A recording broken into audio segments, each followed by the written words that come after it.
That's the way, that was money, because it kept its intrinsic value over a long period of time. It's backed by good, because good add value. People had to work for it. People mine it. People sweat for it.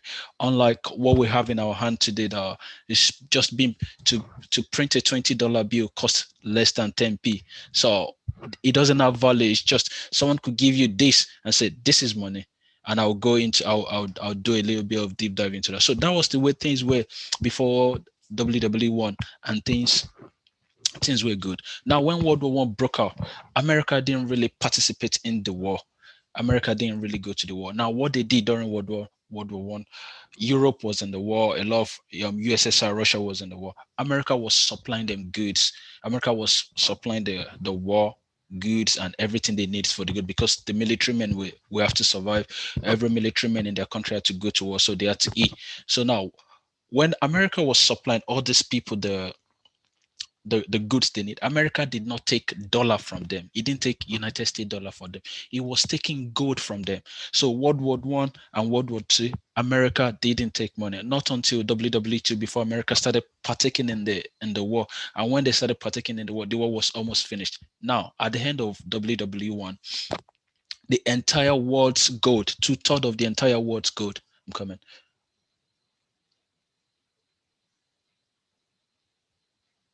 At the end of WW1, the entire 2/3 of the world's gold is in Federal Reserve in the United States, which um the remaining fraction is in Africa. None was in Europe.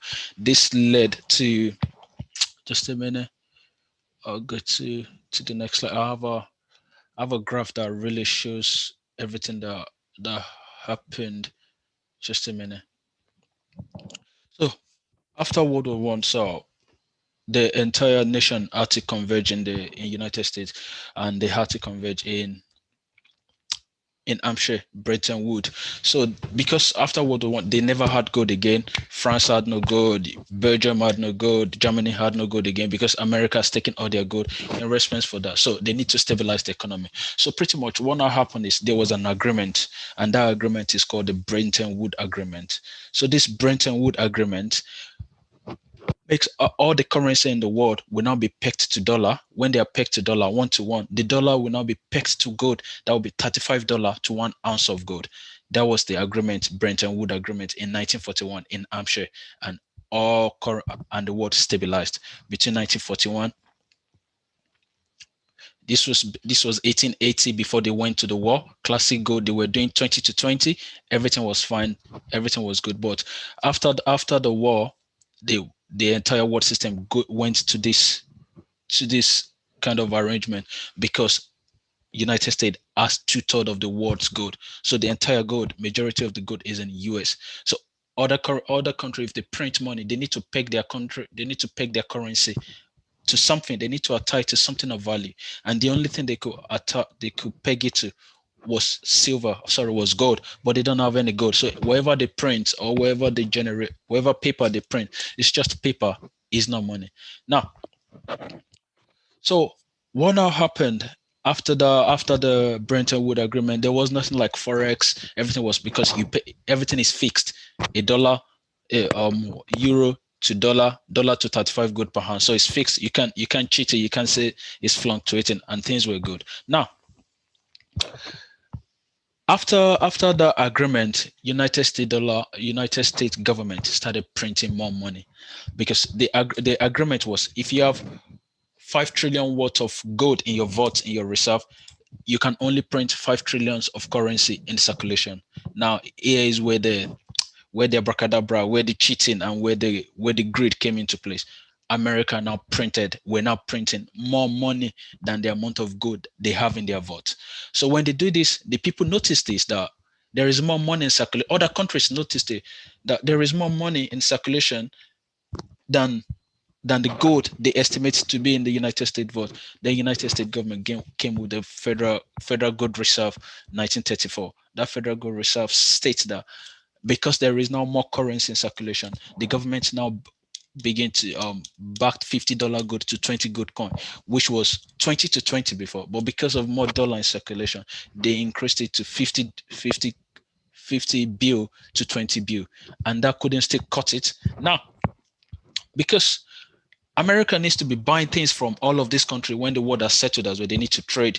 So America can print money because those people believe America has the gold. So they will print money. They will use it. Just imagine I just print this thing. I'm United States government. I print this paper and I bring it to your house. I said, oh, I have the gold with me. The gold is in my house. And I use this to buy all your goods. So this was happening in Germany. They were using it to buy German goods. They buy their Mercedes.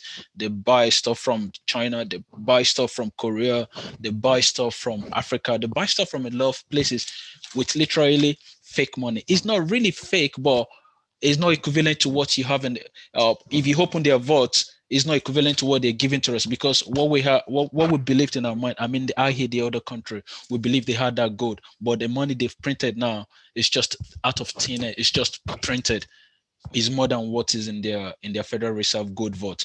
So now all these countries started taking this money, and they started taking this money, then which led to President of France, President Charles de Gaulle. He raised an alarm. He said the US was printing more currency than gold in their vaults and requested for all their gold in exchange for the United States dollar. So this presidency made a declaration on national TV, President Charles de Gaulle. Just Google some of it as well. So Charles de Gaulle said, United States, I think the amount of US dollars you used to purchase goods from us and from all other countries is more than the gold you have in your vault. Now, they've used it to buy things from them. So then they're not, all other countries are now returning the United States dollar back to United States, since it is pegged to gold. So they will return $35. They will take one gold coin. So all of the countries will now return. So if they return up to the amount of gold of the gold vote in the reserve, once it gets to that limit, America wouldn't have gold again, which now bred to, because of this declaration, other countries starts asking for their gold, and the US lost 50% of its gold between 1959 to 1971, which now led to another declaration by President Dixon. President Dixon says that if they continue this pattern and all of these countries return all the fake dollars, because pretty much it's faked, because it's meant to be pegged to that gold that you have in your vault, but they didn't. The book was not balanced. There was more dollar in circulation. There was lesser gold in their vault. So all of these countries are returning their dollars. Take your dollar, give us our gold. Since we had an agreement in 1941, which is the Bretton Woods Agreement. Now, United States President Nixon, August the 15th, made a declaration which took the US off gold standard, and he said to them, and he said, that bill will not be equivalent to dollar again. So if you return dollar, you won't get any gold, pretty much. So all of those countries cannot retrieve their gold again, and that was the day money died. Everything we're spending up from 1941 to 1971, we can call it money, but it's not really money. But because we have the belief that it is back to gold, and gold is worth this thing in my hand. But in 1971, this thing was cut off. The gold was cut off here, and all we just have was every currency pegged to United States dollar, and United States dollar can print as much as they like, and that is what caused the chaos. That was the year money died. That was the year we didn't have money again. It wasn't pegged to anything, and that was 1971. Between 1949, between 1913 to 1971, 1950 to 1971, people had great prosperity in the United States, which was evident in their standard of living. You see people working cleaner, they can take care of their family comfortably. In 1950, the average price of house in the United States was $10,000. The average salary in the United States was $10,000 as well. So you were earning $10,000 to buy a house was $10,000. So for a couple that gets married, the wife earns 10,000 US dollars, the husband earns 10,000 US dollars. In a year, they could buy a house with the husband's salary, or they could buy a house with the wife's salary, and they will live on the remaining salary for the year. People were sustainable. People could live like normal human being. But if we fast track after when we are of good standard, and we're of good standard, today the average salary in the United States is 25,000 US dollars. The average price to buy a house is around 350,000, 400,000 US dollar. So it's not keeping up. What they're giving to what people are earning as salary doesn't keep up with with the standard of living. I'll just show you a rough estimate about why I said that thing we have in our pocket is no money. So now 1959, I'll quickly share I'll quickly share screen another screen with you people here. And there's um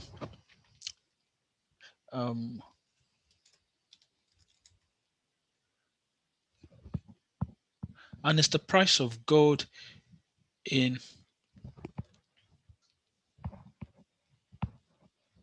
I want to rush quickly because I've discussed this with people yesterday. So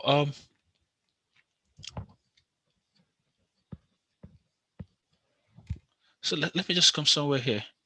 I believe you can see the arrow here. I'm just coming, just a minute. Yeah, somewhere here. You could see my arrow going down. That's 68. That's 68. Let me go to 49 somewhere here. So this is around 1949. Around 1949 here, somewhere here. October, November the 1st, 1949. If you could see the arrow that comes down, you will see November 1st, 1949.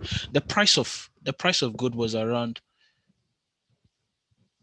$31, 31.86. So this family that we're talking about, which is a family of two, husband and wife, if they made 10,000 each in a year, and they could buy a house of 10,000 as well in a year, so it keep up what they earn as a salary keeps up with their standard of living in the society. Now, from their 10,000 US dollars they earn in 1949, if they bought gold because gold was selling for, let's say, $32, and they bought with 5,000 of the $5,000, so that would be $5,000 divided by 32. This couple, we have 156.25 gold with them. If we come to today's world and today's money, and fast track and see how much a gold is worth, one piece of gold per ounce. One piece of gold is worth One piece of gold today is what? 1823. That's the price of gold. Now, if we go back here and say multiply by 1823, that will be 284,843. That couple can at least afford the house today. They can afford the home today. But if they live with the currency they normally live with, because the currency is not backed to anything, it's just thin air, it's just illusion. It's just somebody telling you this is money, and I take it as money. So they've put their currency into money. If they put their currency into money, it will always keep its intrinsic value over a long period of time. That is money. Money never loses its value. It always protects its value and keep it. The same thing you buy with the same thing they would have bought with a ounce of gold in 1949. That's the same thing they will still pretty much buy in 2021 with 1 ounce of gold. Their salary was, I said, their salary was 10,000, and that salary could afford them a home, a beautiful home for two lovely family. So $10,000, if it would just be $10,000, same way here. That's the price of their home. That's 312 gold coin. Today, if they sell their gold coin, they will have 1283, and that's 569. This couple could afford the house in 2021. But if a normal person that takes normal currency as salary today, normal average, his salary is to 25,000, 30,000 US dollars, cannot afford that house, because what he has in his hand is currency. And I'll just go back to my slide. I just want to buttress on that point. How the government's declaration made us left money, and we were not really trading with money again, and we went off the Bretton Woods system in 1971, and since then we we've been experiencing this chaos, this unemployment, this devaluation of money. We hear our parents say, "Oh, things were very good then, but things are not good now." These are the reason why things were not good. It's not like there was anything spectacular back in the days, but this was the spectacular thing that was happening, because whatever they give to them as money was backed with something that has intrinsic value and never ever loses its value. Over 2,000 years, they've been using it, they've been trading with gold, they've been trading with silver. It never loses its value. And I'll just show you a pattern of how of this thing has ruined economy, how it's ruined society, from the French Revolution to the Athens to the Rome, the biggest economy in the world, which is the Roman Empire. And the same trend, it's the same trend that's been happening over the years. And it's the same trend we're experiencing today, the same trend of currency debasement. People experience sound money first. After sound money, the country started, they will start doing project and doing project. After that, they build their military. When they build military, they go to war. When they go to war, the money they collect in tax can't keep up with their military. So what they end up to do is the country borrows money. Just imagine you're earning 30,000 in a year, and in that year you are living 60,000. You are doing deficit spending. That is what the government was doing. That's what the government of today is doing. That's what every government in every world, that's what they're doing. They take the amount of money they take in tax is now lower than the amount of budget they're doing. They pay childcare, they pay this, they pay that, they do road, they fund military, they go to war. All of those things have effect on us. It wouldn't take our money, it wouldn't take tax off us, but we make the money, the currency, I don't call it money, the currency we have in our hand, it makes it less valuable. And that will take me to the next thing, which is which I call 7 stages of empire. And just a minute. So 7 stages of empire. What usually happen to empire? The first thing is they have sound money backed by gold or silver, which we had in Bretton Woods system 1941. People have sound money. The next thing that happened in the stages of the empire is government work and stimulus and public wars. They start preparing for wars as their political and economic affluence begins. They start to fund massive military. Then the fourth thing, they put their military to use in form of war, and then stop. They won't stop their governmental work. Ahi, Athena, Nike. I will go to that. And the next thing that happens to the empire is this attitude, the greed, steals the purchasing power of the people, because the government will debase their currency by printing more money. Then loss of faith, then gold and silver will account for the money supply and circulation. So people start losing faith in the currency, or in the whatever they call it outside. People don't believe in it because it can't buy nothing.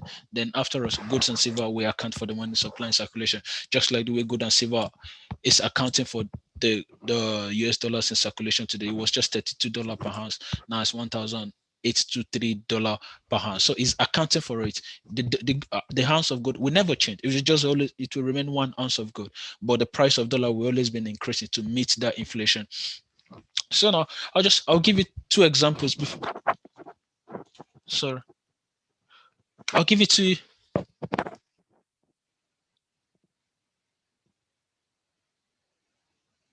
Sorry about that. I'll just give you two quick examples of two economy that has happened. The sad thing is that this history always repeats themselves. The history always repeats themselves. I'll start with Athens.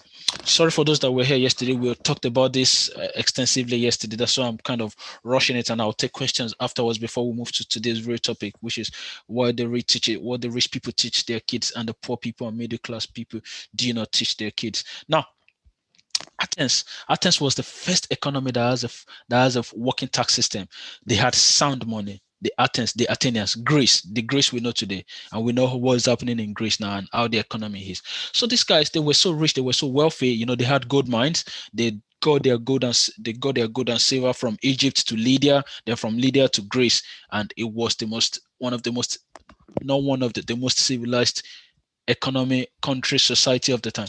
So now what got into them? They felt so pompous. The Greeks felt so pompous of themselves. They went into war and they began the Peloponnesian War with the with Sparta. Just yeah, they got into I'm looking for where I wrote that story about them.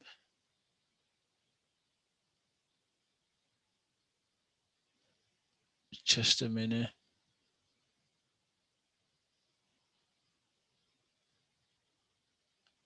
I think I wrote it somewhere.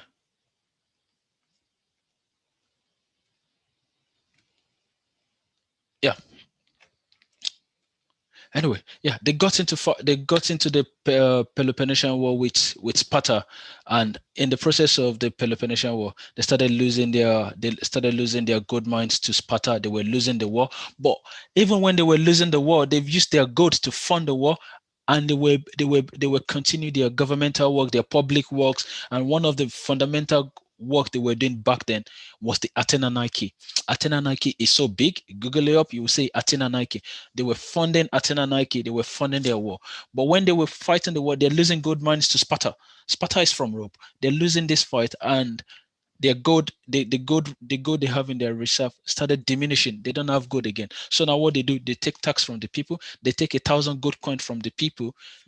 They melt it down to liquid form, and they put copper into it, and they start producing more currency. So they take 1,000 gold coin in pure gold. They melt it. They bring in copper, 1,000 copper, mix it with it, and they produce 2,000. So they bring 1,000 and they produce 2,000 coins. So that's that coin they make, that is fake. That coin is the example of the money the government is giving us today. So they're printing more money out of thin air. So this was not happening, and the people were noticing all of this. They started keeping the real gold to their pocket. They started hoarding it.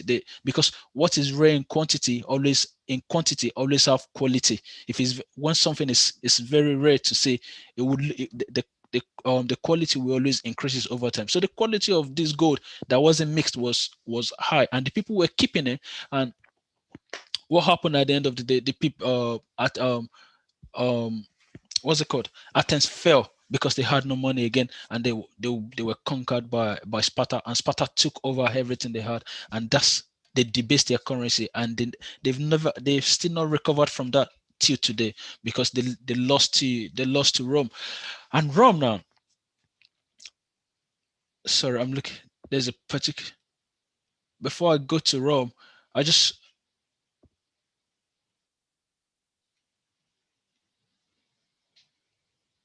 before I go to Rome, I just want to talk about how the United States dollar has been acting just like the way the Athenians were the same behavior they have towards gold. I'll tell you the same behaviors we have towards gold now. The reason every country has US dollar is because central banks use dollars as world reserve currency.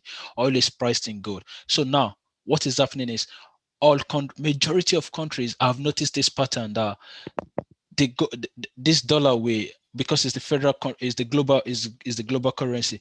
It's not really worth anything at the end of the day. And these are the series of events that's happened over the past 2 years. And I'll tell you, here are the nails in the coffin for dollars. Nixon ended Bretton Woods system, and we went off gold standard. Iraq sells oil in euro.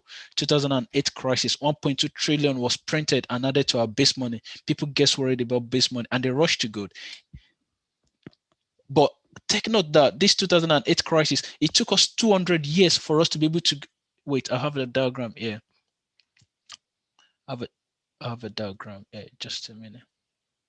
Yeah, I have a diagram here. So here, between between between 1965 to 2008, it took us 200 years for United States to be able to print 825 billion.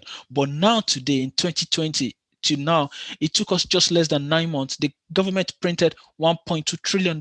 That's more than the entire money we printed in 200 years. That's maniac. That's why you see there's free money everywhere. They dashing it. That's how we could give students a lot of money, because government is printing it. What that does to us, we have more money, but the money cannot buy anything. It can't buy anything pretty much, because the purchasing power is gone. That's debasement of currency. And so, like I was saying, I said these are the nails in the coffin for the currency we have in circulation, because it is not money. It's just currency. It's a unit of account. And I go to Iran. Iran hands dollar oil and start taking commodities in oil. So when Iran sells their oil, they don't take money again. They take goods. Kiwi to $600 billion printed. Libya sells oil in gold dinar. China and Russia bypasses dollar. Chinese president says dollar reserve product of the past. Utah recognizes gold and silver as gold. China and Iran bypasses dollar. Venezuela repatriates gold from Bank of England. China and Japan trade directly.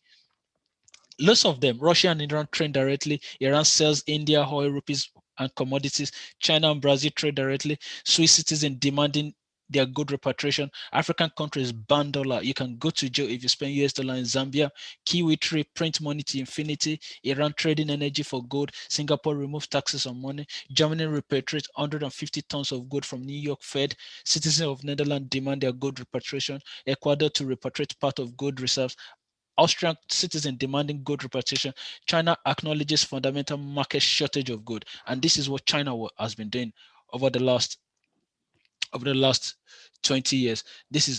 The gold, what you say in gold has been the amount, the way China has been accumulating gold to the Federal Reserve over the years, because they understand they know what is money, they know what is currency. So they're buying gold, they're buying silver, now they're buying cryptocurrency, because they keep it in the, because it can't go, money shouldn't be more, it shouldn't be more than a certain limit in circulation, so that it has quality and not quantity. But what we currently have today is the money, there's a lot of money flowing all around, but it doesn't have any quality. It's taking a lot of purchasing power. And that's that's just it about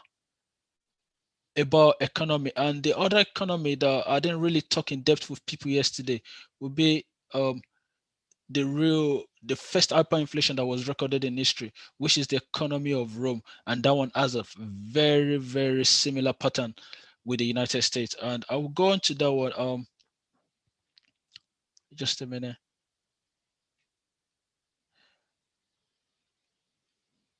So, yeah, this is Rome versus United States. I don't think we spoke on this yesterday, but I'll rush through it as fast as I can. So this was Rome versus United States. The Roman Empire we had back in the days, and the United States, and the United States United States of America that we have today. So back in the days, it was their republic.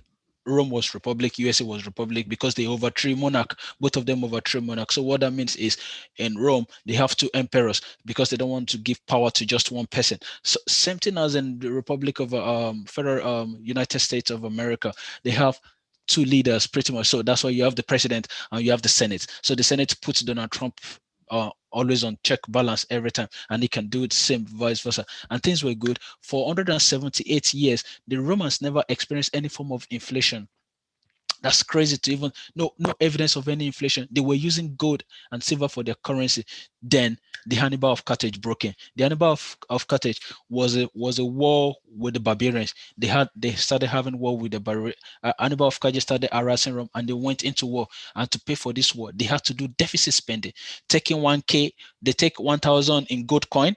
They melt it. They mix it with 1,000 copper, and they produce this another coin, which they now call gold, which is not good. And this thing causes inflation.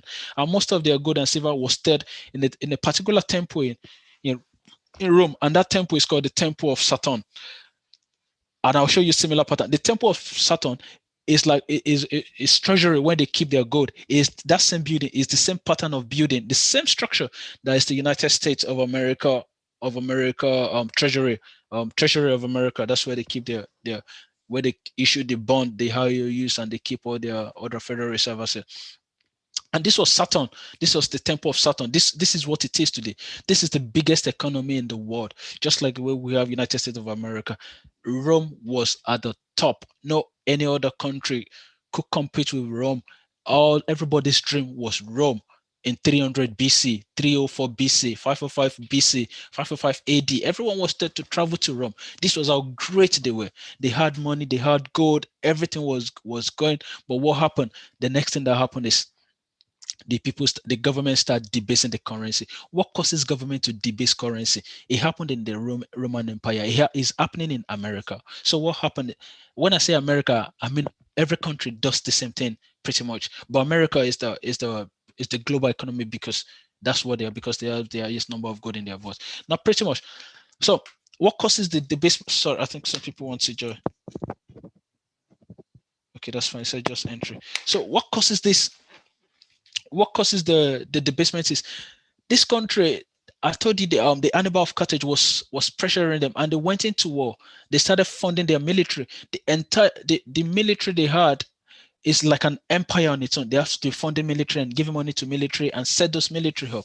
Same thing that is happening today. The United States have a large military they need to fund. And when this is happening, they're still doing other projects. The politicians will still have to come to people during votes. Do this for us, do this for us, we'll do this for you. But things will be done for people, but the only thing the people fail to do to ask is, where's the money coming from? Because before you give anybody money, you have to debit one person to credit another person. But now in this case, the government is not debiting anybody, but they just bring in the money, and it doesn't work that way. You credit, you debit. If you want to pump 1 trillion to the government, to the economy, you have to debit it from somewhere. But now no debit, so that's debasement of currency. The government produces more, they print more. In the case of Rome, the way they were producing more back in the days is they were clipping their coin. It's called coin clipping. Clipping. The way a coin is, they start chopping off the edges. They start chopping off the edges, and they will melt the one they've chopped, and they'll melt it again and add copper to it and produce another main coin. And this is called currency debasement. The same thing United States, Britain, Nigeria, the same thing they do pretty much, and they call it quantitative easing. It's called inflation because they inflate the money supply in circulation. And so one of the one of the great men in Rome said, he said, Julius Paulus said this device being officially promulgated circulates and maintains its purchasing power not so much from its substance as from its quantity, because the amount of this thing in circulation is too much, so it doesn't have value. It doesn't have any value. The amount of currency we have today doesn't have value. Is valueless. That's why you see people say, I bought my 404 for 100 naira. See people buying a car for 100 naira in Nigeria. It was because we're still on gold standard. So the first thing they did was they did coin clipping. The second thing they did is when they made the gold coin, maybe they made a gold coin that's 100 denarii. That's what they spend in Rome. 100 denarii was, sorry, 1 denarii was, they would take the one away from the face value and they would put 100 on it. So that's currency debasement, and that is what these guys were doing. That's what the government were doing. So same as when you buy something in store. So the way we experience it, we're experiencing the currency debasement today. We go to the shops, we go to Asda, we go to buy stuff. You notice the same thing. You're buying it for the same price, but it will reduce in quantity. You see the carton is small, it's shrinking. I was speaking to Toby, we went to the stores, like, this stuff we're buying, this cereals, is still the same price we're buying it, but this thing is big, is smaller. So the carton is slimmer. So that's the way we're experiencing our own currency debasement currently, that we wouldn't really feel it, but it's dipping into us and it to dip into the economy. And that was the way it killed Germany. Germany went into hyperinflation. Venezuela went into hyperinflation. Argentina went into hyperinflation. Zimbabwe went into hyperinflation. During German hyperinflation, if you go there to buy bread with a wheelbarrow, they leave the money with you. They take the wheelbarrow because it's a commodity, so they just take it, and that was hyperinflation. Because if you come to buy the same thing the next day, the price would have tripled, doubled over. And the quality, so in short, so what I'm just trying to say is the quality of the society is directly proportional to the quality of their money. Stable money leads to stable prices, which controls the economy, and the basement of currency leads to the demise of empire. And that was the next thing that now happened to Rome again. They never stopped their war. They continued building their empire. They continued growing in their war. And when they were doing that, the precious metals content of their coinage fell further and further until it had next to no connection with the pure gold and silver that had initially provided them with a stable economy. So no money again. They were now doing like fake money to fund all this military, and everything went into chaos. The same thing up until now, up until the outbreak of WW1, the US has very high level of precious metals in its coinage, and treasury notes were backed by gold at a 1-to-1 ratio. From there, the United States debased its currency more and more to pay for World War II, the Korean War, the Vietnam War, the Johnson Great Society, and finally, the link between gold and the US dollar was severed completely. So it wasn't backed to any gold; it was backed to this little thing here, until it was now backed by nothing and had nothing. And what now happened? What happened to Rome was, after Rome fell, they fell into two empires. The first empire is the Western Rome. The second empire is the Eastern Rome. The Western Rome, they didn't really do fine because their currency is bad. But the Eastern Rome is what we know and known as Turkey today. So now a new emperor came. His name is known as Solidus. Solidus, which is called the Diocletian. So what Diocletian did, they maintained they brought another coin. They enjoyed the coin for another 600 years because it was pure gold. It was 100% pure gold. But after 600 years, the next 400 years, they started debasing their currency again, which now led to something called the Diocletian Declaration, which is the same thing that happened in America. And I'll just tell you the pattern. So they created a bunch of government solution, bunch of projects. They hired the homeless into government work, made them soldiers and government employees, which caused deficit spending to go up. So what we're experiencing, what we say, oh, Nigeria is so bad, but Nigeria is experiencing their suffering on a daily basis. But what we experience in the United Kingdom, the United States in advanced world is just like kicking the can down the road, because it will bust, because the government is broke, because they're just printing money. It's just kicking the can, they're just pushing it, pushing it to the day of reckoning, because this government doesn't want it to spoil when I'm in power, or when I'm, but the problem is the economy will break. We will go to deflation. Definitely we are going to, no, there's no two ways about it. Like, we've eaten our cake and we can't have it. We'll go to that deflation first. We'll suffer. A lot of companies will crash down. There will be foreclosures. A lot of people will hold their house, will lose their homes. Then people will now buy it. That's why it's called wet transfer. Wet is not lost, it is mainly transferred. So now, how the Roman Empire fell, they went into hyperinflation. So now the government now came, they brought something called edit of prices. Remember when I said to you about United States took us off gold standard in 1971? In addition to that gold standard in 1971, President Dixon also made another declaration. He said, all every consumer goods you buy in shops will not go more than this particular price. So the government sets the price for everything. It was called a 90-day rule. So they put a clamp on it.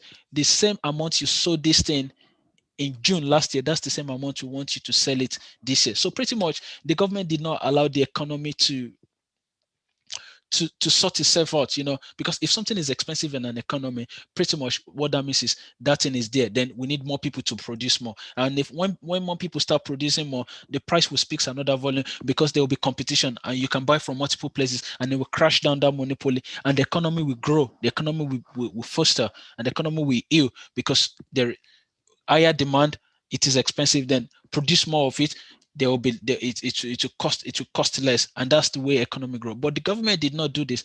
They put a clamp on things. So pretty much if you're a business owner and it costs you 5 naira to make this, the government is telling you you have to sell it 5 naira as well. So pretty much you make it, you're not making money as well. So the economic conduct, the people were not listening to that, and it brought out something. Declaration brought out a declaration. It's called the edit of prices. That was the same thing President Dixon brought in early modern day America. He brought the edit of prices, said you must not sell more than this, you must not sell up to this. So it was trying to regulate it, and you don't regulate price.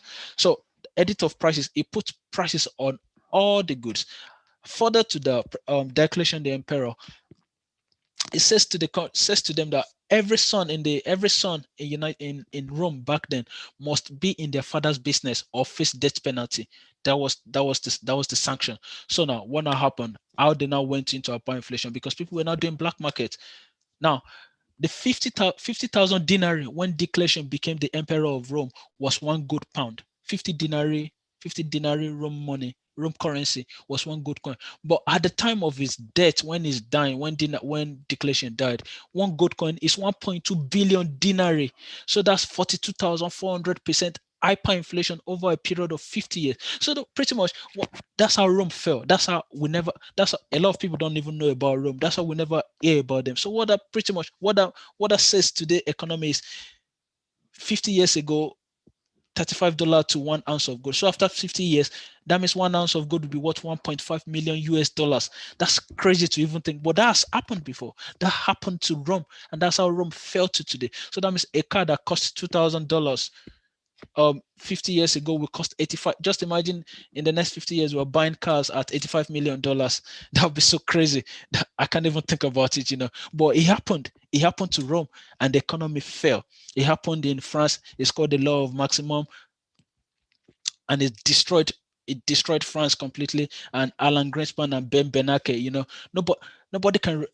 And there was another crash before 1929. We used to hear the 1929 crash. The 1921 crash, the government didn't come because we didn't have the Federal Reserve to put money into the economy the way they're putting money in the economy now. People suffered. They suffered for like 3 years or 1 year, and the economy boomed because the economy can take care of itself. Because people will lose their thing. Definitely, people will lose their houses. It's not guaranteed. But the government will come. Don't worry, don't worry. It take us money. POTUS will come. POTUS, take money. Just let me just draw a little analogy. Donald Trump was giving people $400, and the new government came and say, "Oh, $400 is too much. I'll give you, on addition to that 400, I'll give you $1,600, making $2,000." So A normal worker going to work that hand 1,500. What do you think will happen to that person if they are paying him 2,000 US dollars? He will not work again. That's just human nature. If you start paying me $2,000 and I'm earning 1,500, I'll tell you I can't go to work because of COVID. That's just it. So what will now happen to the economy will be the amount of people that is now working. They will produce because their capacity is low. They can't produce more things to feed the entire economy. So wherever they produce, it should be for us that the remaining, let's say, 100 people in United Kingdom, 90 people we are in the United States. In the entire population, they have 100 people. 90 people is at home taking the 2,000 from POTUS. 10 people are in the farm making farm produce. When they produce that farm produce, automatically the price will go up because 90 people are contesting to buy that thing from them. That's what happened to economy when they print money. That's just one of the things. That's not just the only thing. We go to the bank, but I don't want to expand on bank, and I'll just leave it here for today. And this was President Nixon declaration at the time. The US also had an employment of 6.1, and these were all the declaration he made that ruined the economy and took the world off good standard. That's criminal to me, because all we had was just normal paper. The government would just go to their printing press and just print it, and that's why you see in the modern days you see billionaires started talking, or people like Robert Kiyosaki, people like Mike Maloney, people like Peter Schiff. You start seeing them say, they say savers are losers, but the average man will not get it. Like, I'm saving 50,000 naira, or I'm saving 50,000 pounds, but they understand that this thing is because the moment you put it down, that's the moment it loses its value. The moment you put it in the bank, in fact, we have 0% interest rate. The moment you deposit it, the money is nothing, is worth nothing. You can't buy the same thing you buy with it 3 years ago. 3 years is too much. In 2 years, so that's why they say savers are losers. So they go to the bank, they borrow the money you save in the bank, they take it, they use it to buy real estate, and you go to work again, you get paid at work, you go and rent it again, then they will use your money to pay you pretty much. So they're making money off nothing. They're not evil, they're just smart because they understand the way the economy works. And that's just that. And that was how Rome fell. And the same pattern is the same pattern that's happening today, ever expanding empire, inflation by the public, and that is money. So pretty much what I just told you is currency and money. And what is money and what is currency? Currency is just a unit of account, medium of exchange, divisible, but it loses its value because it's been taken off good standard. But gold has intrinsic value. It never loses its value, just the same way as cryptocurrency. But we'll dive into that in our next video, and we'll go to the main topic for today, which is what the richest teaches their kids and the poor and the middle class people don't. So I'll just use this time to take questions a little bit, and for people to have a little bit of research if they want to, and so that I can answer whatever question before I just speed up to the main thing we want to talk about today. And sorry for people that were with me yesterday. I just needed to talk to people that were not here yesterday, to be able to explain to them and make them understand about currency and about money, and show them all this money historical event that's happened in terms of money. And the other thing we discussed yesterday, where we didn't discuss today, but I won't go into that. Maybe at a later date, will be how the global economy works, how government makes money. Government is just group of people like you. I must say, how do they get money? We'll go into that at a later time, so that we can have time to dive into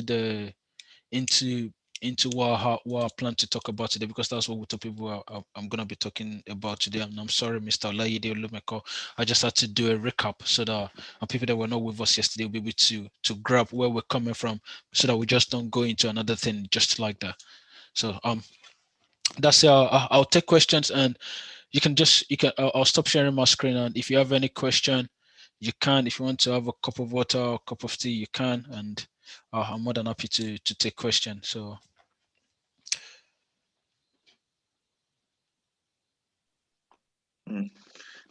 Well done, Prof.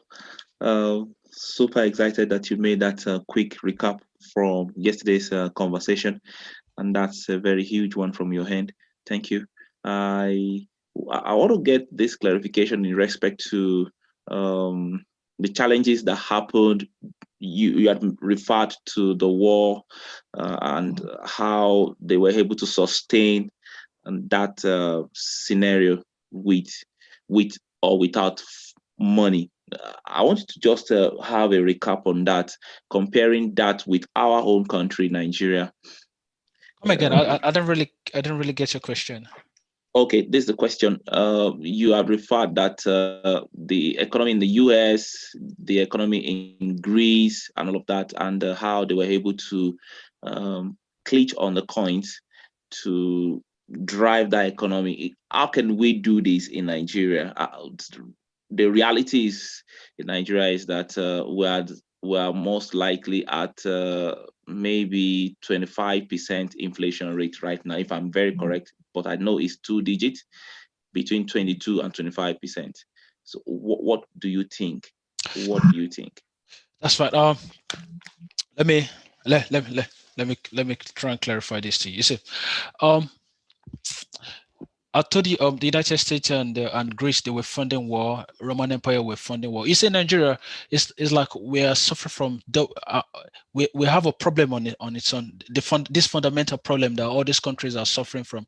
We have the same we have the same problem as well in Nigeria, that we're suffering from the same problem. Where it now differs is in our own problem is when they melt this good coin, that they are even the good coin that they're making that is fake, the government still now steals it on top of it. So that's like problem 2.0. That's you meant to have one problem, now you're having two major problems now, because you've debased your currency, and after you debase your currency again, you're still not stealing what you debased again because you're in power. So that makes it more like I don't know what savage is to be there, because this current economy that we have, the United States, the United, it's just a bubble that will definitely burst.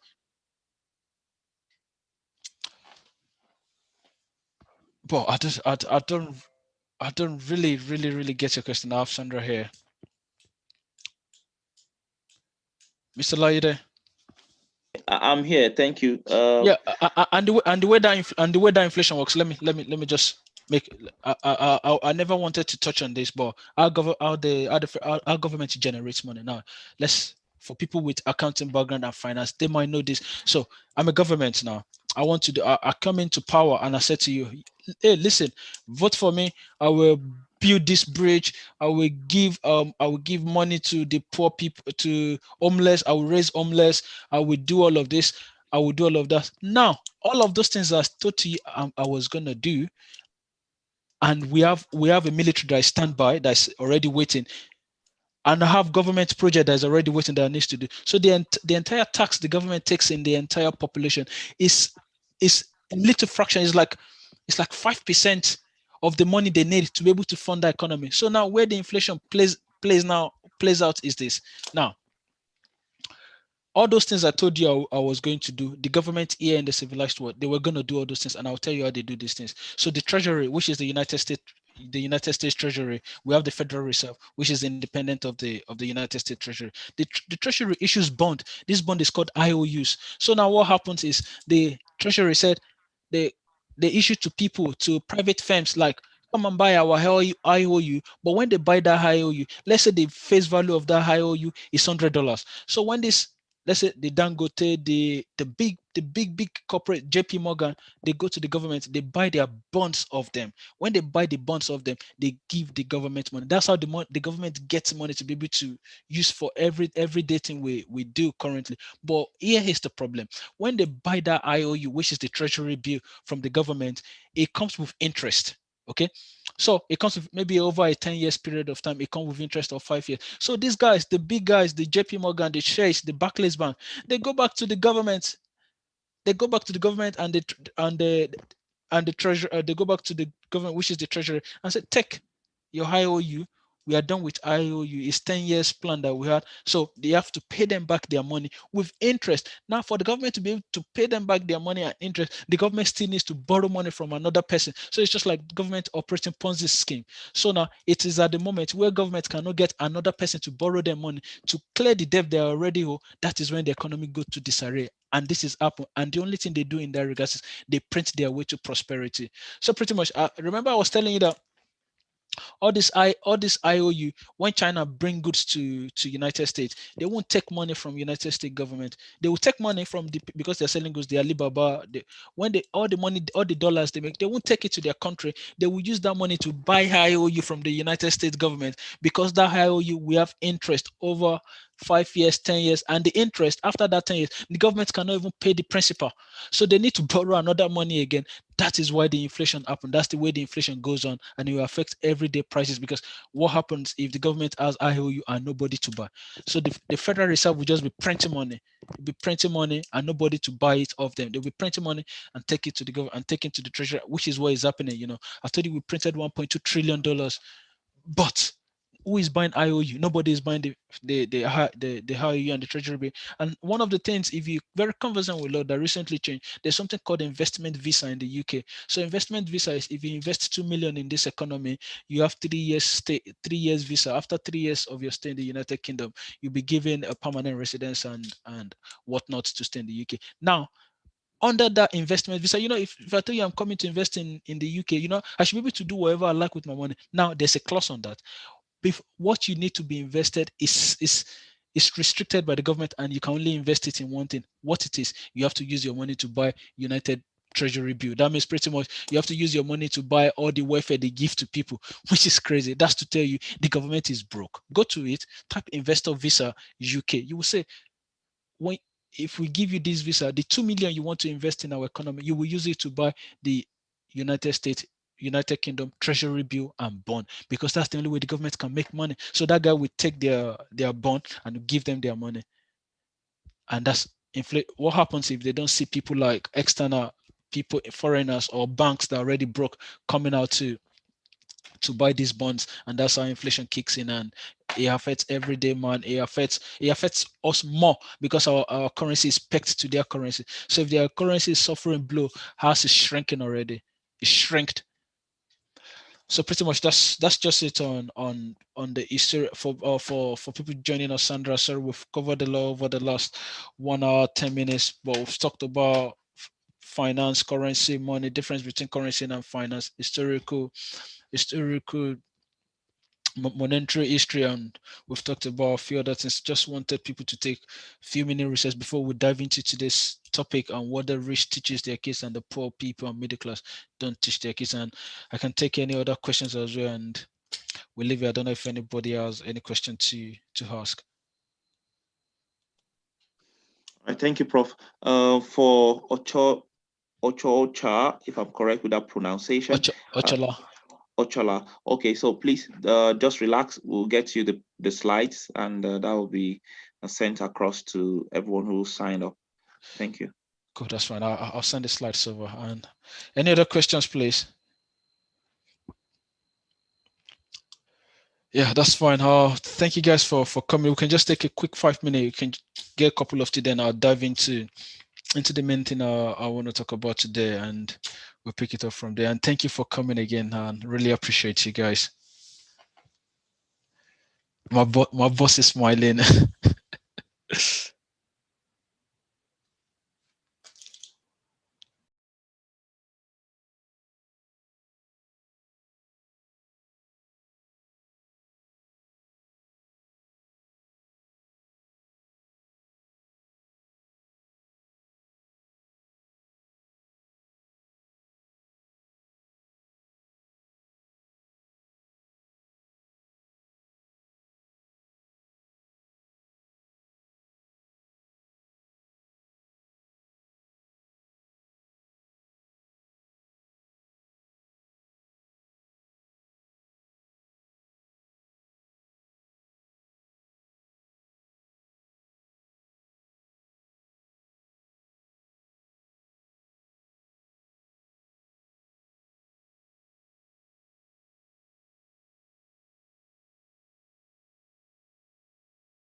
Hello, hello.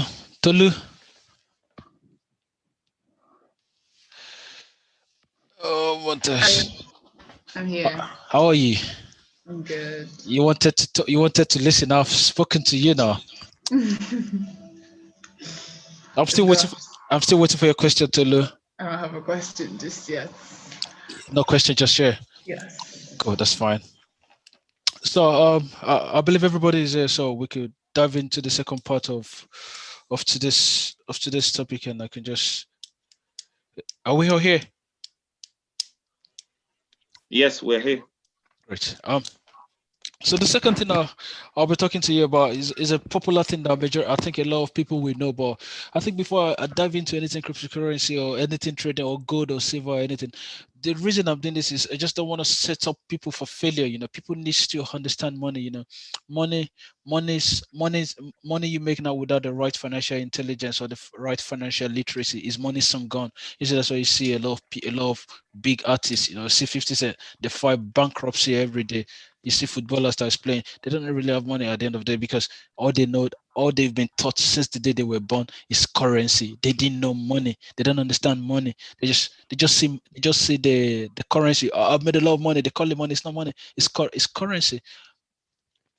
Money keeps its intrinsic value. It never loses its intrinsic value over a long period of time, and that's why you see people they just run rat race. And I will go into that and I will dive into that big time now. And the slide I'm gonna be Shaya. Sorry, Shaya is joining us as well. Shaya is my childhood friend and is here with us as well. Shaya, we've spoken a lot about monetary strain and a lot of things over the past hour, but we're in the second part of today's session, which will be what what rich people teach their kids and poor people don't teach their kids. And I'll talk about this in seventh principle. And the first principle is the rich don't work for money. You see, rich people, the rich don't trade their time for money. They acquire assets that make money for them. Most of the time, life does not talk to you. It just sort of pushes you around, and each push is life saying, wake up. You see, this is John here. John, my very good friend. He spends every hour he has working for his money. He go to work 9 a.m. He comes back 5 p.m. He's tired. After that, he watch live TV. The same pattern. He does that Monday, Tuesday, Wednesday, Thursday, Friday. He doesn't have time for itself. So he knows if he doesn't work, he can't pay his bills. He gets scared. Fear comes into it because it's like I'll be shut out of my apartment. I can't feed my son. I can't feed my daughter. I can't do this. That's fear. That's what crips John. So John needs to double up. He needs to double up so that he can get the currency in his pocket. So he needs to do extra shift and take extra hours of workout for. But this is Ben here. He spends most of his time looking for assets. So when Ben works, after his work, Ben sit down and put his money into assets. The asset generates money for him over a long period of time. That the asset is more than able to pay all the income, all the money he earns as an employee or as an employee. His asset is able to pay him. So maybe he earns his money, he puts it in stocks or bonds or real estate or gold or silver or business, or business, and he was successful with it. And this money, all the income is now generating from there. He's more than happy to pay him triple, quadruplet in 100 folds more than the salary is earning. And John is the average people is 99% of people we have today. They trade their time for money. They work long hours. They don't have time for themselves. They don't. In fact, if it's only they don't have time for themselves, it's fine. But they don't buy assets, so they can't get ahead in life. They can pray from now till tomorrow. No, it's not gonna call it. Sorry, I think we are. Or someone is putting something in the chat. I don't know, but something is popping up. So they can walk and pray and pray and pray, but they're not putting in the right approach. The right approach is not there, so they never get into. They will never understand it, and that's how the rich play the games differently. They don't work for money, but poor people and middle class people, they work for money. Just see the rich, their money work for them. They go to the bank. That's like, can you borrow me money? They borrow money. They put it into mortgage. You're working, you come and take the mortgage.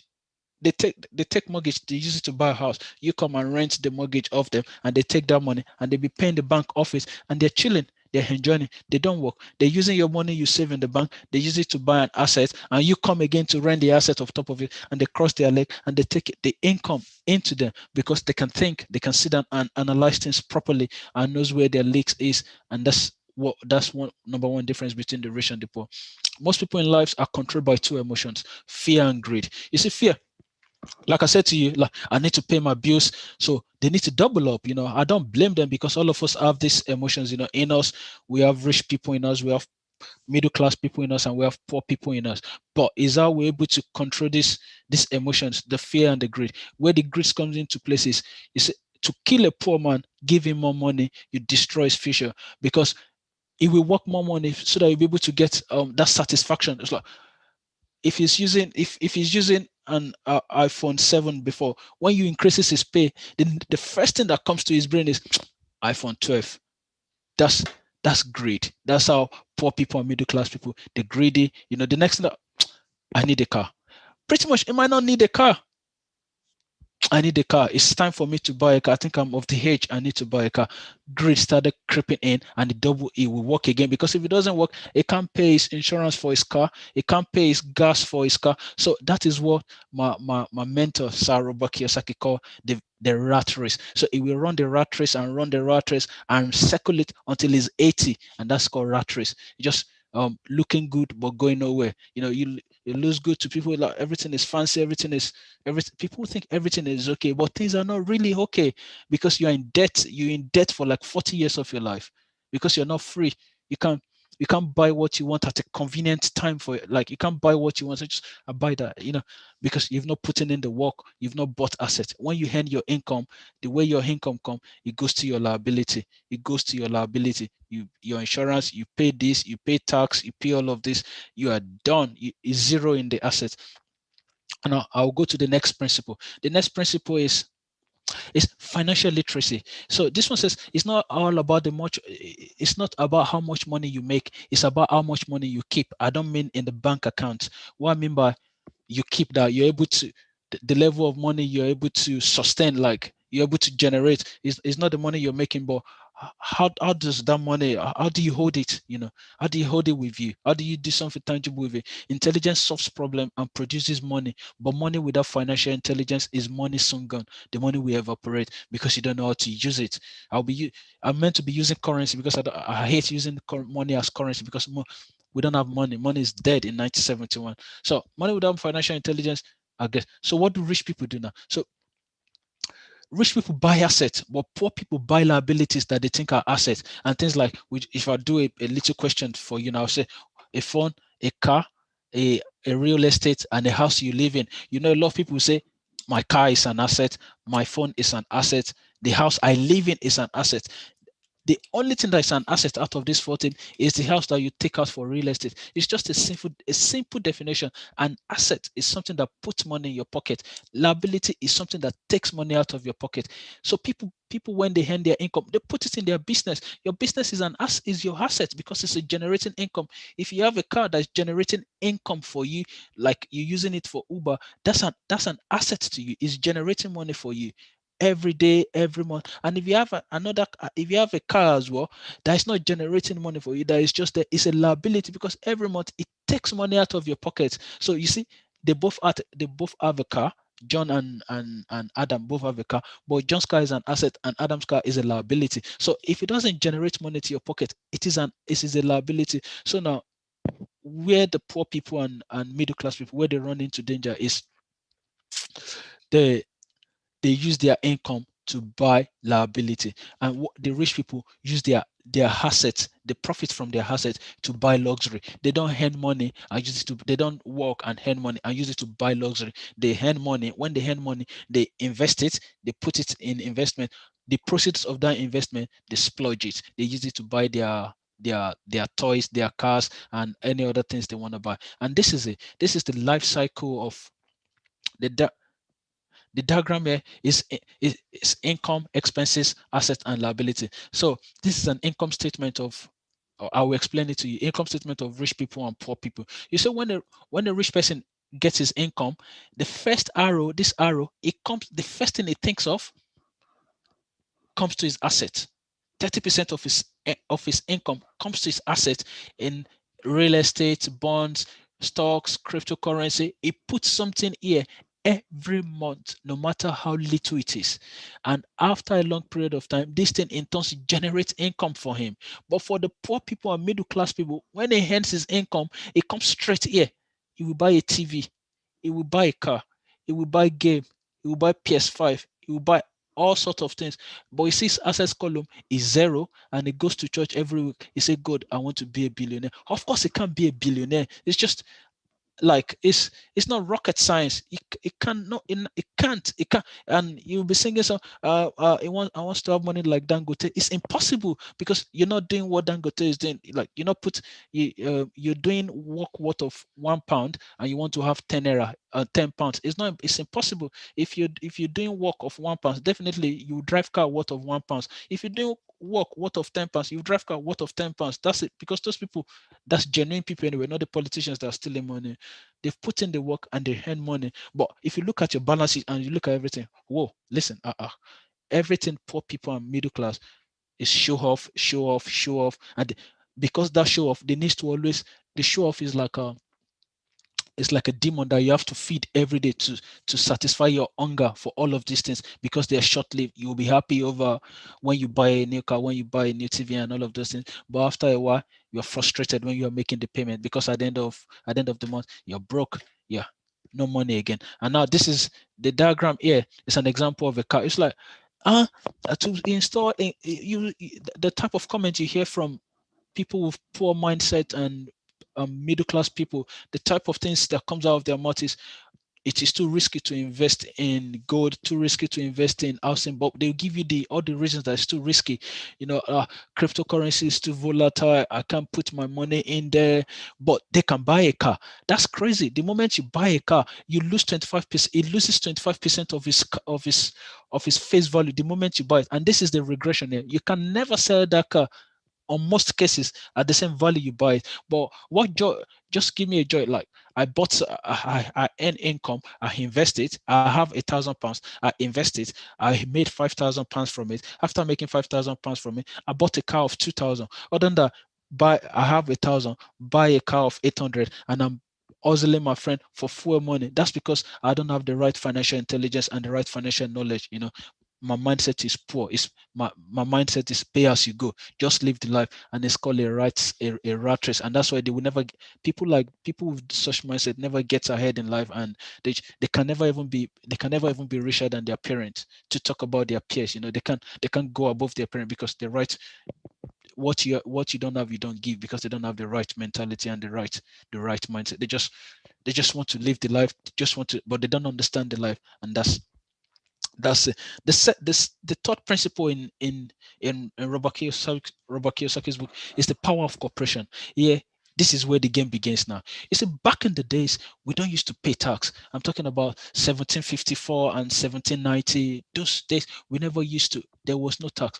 But the poor people and middle class people, they came with the idea of Robin Hood. I know a lot of people would have watched Merry Men. So this idea was, take from the rich and give to the poor. So now, what was happening? The government, the people, the middle class people and poor people yearned for, take from these rich guys and pay us, but it will go from the rich people. That's private companies. It will go to the government, and the government will give it to all these people in forms of benefit, equality, benefit, all of this benefit and all of those things. Now, the way the rich people outsmarted the middle class people and poor people was, they understand money. Now they did something called cooperation to protect themselves. Even before that, the government, when they started taxing the rich were paying the tax to the government. The government was using it to take care of the economy. Now, government, their satiety for tax, for more money, because they were enjoying the money that was coming from private sector. Now there was a referendum. The government now made the same rule on middle class people as well. So middle class people and poor people started paying tax. Before, there was no tax in England, in America, in 1700. There was no tax at all. We were not paying any tax. But because of the Robin Hood, take from the rich and pay the poor, and the government did that. But the government now had more money. Then they started taking money from everyone. They started taxing the rich, the poor, and they started taxing the middle class. When they started taxing the middle class and they started taxing the poor, the rich people come with another thing. What do they come with? the power of corporation. They started forming organization. You see, LOC, limited liability by guarantee. A corporation is just a sheet of paper. So the rich people, they don't own anything, but they control everything. But the poor people and middle class people, they own everything, but they control nothing. You know, their name is on their house, their name is on their car, their name is on everything they own. Once anything strike, lawsuit comes, all of those things is going away. They hit a problem, they're going. But for the rich people, they put their company, they put everything they have in their company. So what is really happened is people with corporation, when they earn, when they earn, they spend and then tax. But people without corporation, that's company, registering of company, they earn, they tax, and they spend. So pretty much they work for almost 4 months in the year for the government, and that's rich people and poor people. Poor people and people of middle class. They're not protecting their wallet. So if a lawsuit eats a rich man, it doesn't. He only hits his company, nothing hits him because he doesn't have anything. But they always protect their wallet. You know, they go for vacation. They tell you is meeting for the company. I'm not saying they should do that anyway, but they go for vacation. They say it's business meeting, is business meeting for the company, and that's rich people. You know, they understand the economy. You know, from January to May, pretty much poor people and middle class people work for the government 40 to 50%, and from May to December they only work for themselves. And that's that's just the way it is, the power of corporation. And people without financial intelligence never understands a lot of these things. And the next principle is mind your own business. You know, this is the most funniest one. You know, the is actually the funniest to me. It said mind your own business. So how do you mean mind your business? I don't say don't talk to people. You say stop focusing on your income, focus on your asset, because that's the only business you have. You know, we might go to work and go and work for people, but at the end of the day, when we take that money to get by, we take that money and we put it in our asset column. We put it every month, month A, month B, month C, just like the way we buy food for ourselves, month E, January. At the end of the year, you will see your asset column. Some people asset column would have been sufficient after they've done this practice over 2 years or 3 years. The asset column would have grown so big because asset has something called compounding effect. So if the asset is generating money for them, if it made money, they will reput it again. So it won't generate just one fixed amount of money for them. If they put money in something in January and it made money from January to February, they had everything together, they put it and they still put the money for March. So it's called compounding profit or compounding gain. That's how rich people make money. And at the end of it, they don't focus on the job. They retire their job and they retire and you see them living their life. But poor people, they work and work and work and work and work and work because they do not mind their own business. They work for other people, they do other things, but their own business. I don't mean the physical business. When I mean business, I mean they don't mind their assets column. And that's one of the killer for poor people. The next thing I'll talk about is that learn how to manage risk. You see, people with poor mindset and poor mentality and middle class mentality, they play it safe. So now, but rich people, they don't play it safe. They look for information that reduces their risk. They learn, they read so many things. They do deep study. When I say deep study, they don't say, oh, I want to invest in that. My friend told me it's not good, it's scam. But they've not actually taken the time and the initiative to do a deep dive, a deep, deep, deep study themselves. They just say. So they will put a little money here, put little money here, and just run patch around. At the end of the day, they don't make any money because they did not learn one trade and stick with it and know the genesis, the nook and cranny of that trade. So they diversify a lot. And all these guys, they don't do that. All these rich guys are put there. H&M, Jeff Bezos, Microsoft, um, Elon Musk. I don't put Elon Musk and the Facebook guy. These guys, they didn't do that. They focus on one thing and they learn it and they understand it and it makes money for them and they don't play it safe. They access information. This information reduces their risk and they manage their risk. That's what they do.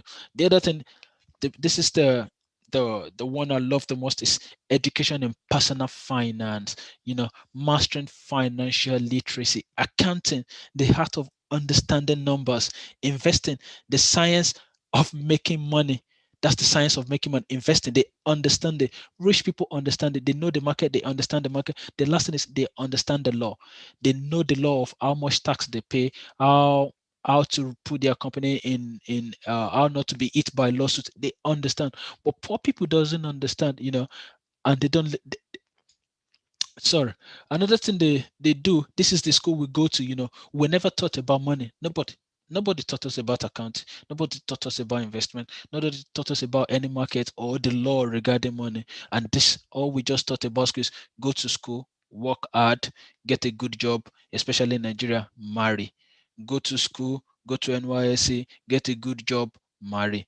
That's the pattern. It's called the rat race. We don't think outside of the box. We don't like just think of another way outside of these things, and that's just the way. And this will lead me to talk about debt. You see, poor people and people of middle class mentality, they run away from debt, and if they are going to go to debt, they use that debt to buy liability. It will be shocking to you hearing people say, I want you to borrow me money. What do you need the money for? He said, I need it to buy a car. That's the way poor people and people of middle class mentality. So borrow me. What do you need the money for? He said, I need it to buy clothes. For what? He said, I'm going to a party next week. It needs to be huge. That's middle class and poor mentality. You see, the rich people, there's good debt, there's bad debt. You see, the rich people, they borrow money, they go to the bank, they borrow money, they use that money to invest, and they make money. When they make money, they pay off the debt. That's classic, that's classic of them, which is great. But for poor people, they do the reverse. The money is power, financial intelligence is more power. That's why I put this diagram here. Money is power, it gives you power. But when you have another money, when you have financial intelligence with the money you have, it gives you more power. But middle class people and people of of of poor mentality, they don't listen this. They diminish their financial intelligence, and they don't learn a lot of this. They don't do their study. They just hear, they just hear media. They just hear from the media. The media says, once a rich news is the media, it's already old news. Once you see the news on the screen, that means it's already old news, because you're not getting the news from the insider. It's called insider trading. You're not getting the real news. You're just getting what is just on the wave. It's a dead news. It's done. It's already finished its mission. And that's another attribute of people with poor mindset and middle class mindset and middle class mentalities. They talk more than they listen. If not so, God wouldn't give us 2 ears and one mouth. They talk more, don't listen, they don't read, they don't study, they don't understand the world they live in, they don't understand the economy, they don't even understand the history of their place of birth, of how the history of monetary. They just live in the world. All of these things have historical, but the rich people, they take their time, they learn to they study to learn. That's what they do. And the next principle I'll come into is the rich sees opportunities to invest money. Great opportunities are not seen with your eyes; they are seen with your mind. They are thinkers. They think they can create enormous wealth. The greatest wealth we have is in our brain. Is in This is economy. You think what's happening? Uh, Once you solve other people's problems, just imagine someone came up with a cure for cancer. He will be a trillionaire because he has produced what we need. So he's be able to think and produce what we need. So definitely the economy and the society needs to reward him, because he will be selling those things to you people. That means he's solving a problem. Then he needs to be rewarded. But what's happening? 99% of people don't want to be rewarded, and you just see them. I want 30 billion. I want 30 billion like Dangote. Of course, you cannot have 30 billion like Dangote. Of course, it is impossible, because Dangote is solving people's problem, because Dangote produces rice. If it doesn't produce rice, we will import. It produces pasta. If it doesn't, and cement, if it doesn't produce, we import. So if there are other people producing those things as well, more of them, more of the people producing those things, it will reduce the price of the way we buy those things. That's how rich people make money. They are risk takers. They tend to make most financial progress despite lack of intelligence. They take risk. And one of the favorite quote I love from Robert Kiyosaki said, "In the real world, it is not the smart who gets ahead, but it is the bold. They take bold step. They do that thing that they're not comfortable to do. They just take that bold step and see where they want to get to. They get out of the box. They think out of the box and do it. They just do it with Nike's logo. Just do it. You know, just don't worry. Like do it and see, but make sure you do your due diligence. That's rich people. They will do their due diligence. No overdue due diligence. They just do their due diligence and come up with a fantastic research and feasibility and and some study feasibility studies they've done, and that's they seize opportunities, they use it to make money, and that's just the way it works. And the next principle I'll talk about is o- overcoming obstacles. The primary difference between a rich person and a poor person is how they manage fear. You see, obstacles that can hold you back from becoming rich. Number one is fear. Number two is cynicism. Number three is laziness. Number four is bad habit. Number five is arrogance. You see, and I'll talk just a little bit on a lot of them. Fear. Some people are so afraid of losing money that they lose money eventually. They're so afraid of losing their job that they end up losing their job at the end of the day. And most people are one paycheck away from poverty. They fear to try something new. They just fear, and out of that fear, the fear kill them, and they will run a rat race till the end of the. They'll be cycling it. Sorry, I'm speaking Yoruba. Sorry, this money is not enough. Like this money is not enough for me. It's not enough, and it's not enough. So they have to work because they are scared. They're scared to lose. They're scared to lose. They will end up losing. The second one is cynicism. Cynic, self-doubt. They doubt themselves so much, like, "Ah, I can't do it. I don't think I can't. I don't think I can." But rich people don't think like that. Like they believe they're the best of themselves. And the third one is laziness. It's a poor people. They're so they say, what you doing? He said, they're busy being busy. What you doing? I'm busy. Busy doing what? I'm just busy. They don't check their habits. And the next one is bad habits. They go on phones, they go on Twitter. It's good to go on Twitter, but to moderation, that's the primary focus. They just follow the trend. All of this is happening, but they don't really. All these habits is what takes away their time, because you need to use your time to make wealth for yourself. If you're not using your time to make wealth for yourself, you can't make wealth because you don't know what is going on. And you see, they say, God give us money. God, I want to have money. It doesn't work that way, because God has already given us. He has already given us money in abundance when He created us. That we're going to be wealthy. And the other thing that comes to them is arrogance. This is the most dangerous one. Robert Kiyosaki said, every time I've been arrogant, I lost money because I believed that what I didn't know wasn't important. You see, poor people with poor mindset and middle class mentality, this is it. They're so arrogant, like, I don't need to know, because they think it wasn't important. But that thing is costing them money. They would have made money. They would have made a lot of money, like, if they had just listen a little, just listen, like, and do their due diligence. But no, no, they just it's because what they want to know is conflicting everything they've knew since the day they were born. So it's conflicting ideas. So it's crazy. They can't take it. It's too much for them. And the other thing is greed. You know, you want more than you are willing to give. You want a Ferrari, but you can only put in Suzuki worth of work. Of course, you cannot get a Ferrari if you're putting in Suzuki worth of work. You have to put Ferrari worth of work. You have to be product. You have to give the economy something. If you give the economy something, the economy will give you back something. But if you're not being productive to the economy, you're not adding any value to the economy. Of course, you can't have value. It's a two-way process, and that's people of poor people and middle class mentality. They just want, potus, because they want the 1,600. So they got to vote. People want free money and sit down at home and not being productive. That's just what happened. That's poor people and middle class people. But people with with rich mentality, wow, lockdown, they make masks. They started making masks. They go to work. Even in COVID, they produce, because if they don't go work, we can't go to Asda to buy food. We can't go to Tesco to buy food. So they still find ways to go there. People say, if everybody is at home, we can't get food to eat, even with the COVID. So it's different mindset. And the reason I'm not diving into what I want to dive into, investing in gold, assets, cryptocurrency, is to be, because if you teach people this and you don't give them the right financial intelligence, money in is money soon gone, because the way the money will evaporate. You just be shocked that they buy their Venture and they don't understand that you use money to make money, and we always work to learn. We learn every day, and put the money to use, and we increase our purchasing power, and we have more and more money. So the last thing on overcoming obstacles: are you taking responsibilities for life or making excuses? Now, poor people, you give a man fish, he eats the fish for a day. But you teach a man how to fish, he eats forever. You set him up, you teach him how to do things.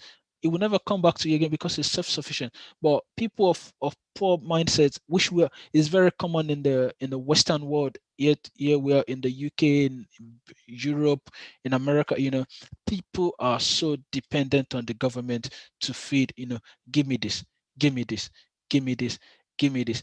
That's not bad. Where it is bad is, where's the money coming from? The money will not even tax, because the tax can't pay for that alone. The tax is only 10% of the money they will give to all the people. The government has to print more money, and when they print more money, the money they give to you, the purchasing power is decreased. And when the purchasing power is decreased, we go to deflation. From deflation, we go to inflation. From inflation, we go to hyperinflation. The money is worthless. It's worth nothing, because people are not being productive again. Once people are not productive in the economy, people are not producing. You are not producing what I want. If you're not producing what I want and I have what you want, I can't give that to you. Yes, free education, I have free education, but who is paying that guy? The guy that wants to give me free education, who is putting money in his pocket? What will put food on his own family table? So it's the economy needs to work. When we look at the economy in a global scale, I want free education. If I go to free school, the teacher that is coming to teach me has to feed his own family as well. So I'll pay him for the services impacting knowledge into me. Then he will use that money to feed his family. But the government will say, "Oh, don't worry, don't worry, free education." Now the free education is, the government will find a way to pay the guy, but the guy will offer that services to me. But where did the government get money to pay the guy?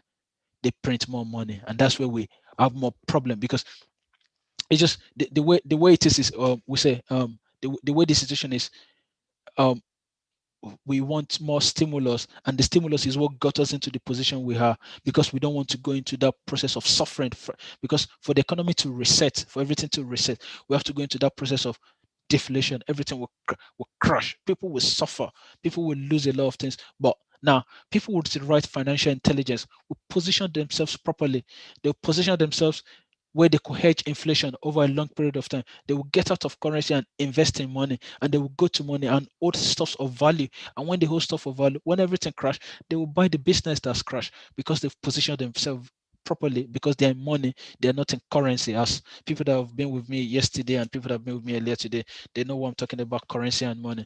And the last thing I'll talk about today will be 10 steps to awaken your financial genius. Number one is find a reason greater than reality, the power of the spirit. Is people with rich mentality always believe. They never believe nothing is impossible. They always they just believe, like have a strong reason to pursue financial independence. They just believe it will work out. But people with poor mindset and middle class mindset mentality, this I can't afford it. It cannot be possible. Obviously, it can be possible. Just try it first. Then number two, make daily choices. Choose your daily activities wisely to invest in your mind and goals. Three, choose your friends carefully. Be careful who you choose to associate with. Number four, master a formula. Then quickly move to the next one. Financial success is closely linked to how you can learn new formulas to make more money and make financial independence for yourself. Step five, always pay yourself first to enhance self-discipline. If you can't control yourself, don't try to get rich. Number six, pay your brokers well. It's hard to measure the power of good advice. Number seven, be an India giver. Make investments that net free land or other goodies. Step nine, use your assets to buy luxuries. Always buy luxuries with income from your assets, not from your loan or from the money you are saving. Put your money you are saving into business, and the proceeds you get on it, you can use it to buy your luxuries, your toys. Because if you buy a toy with your income today, next 2 years, there will be another version that will be better than the luxury you have today, and you can't keep up with it because it will be expensive. Number nine, choose heroes. By having heroes, it becomes much more easier to tap into raw genius. Step 10, teach and you shall receive. When you need something, give what you want first, and it will come back to you in buckets. And these are the what's it called? The terms, the principles from Robert Kiyosaki. And these are just the little thing. 99% of people don't understand it. They don't get it.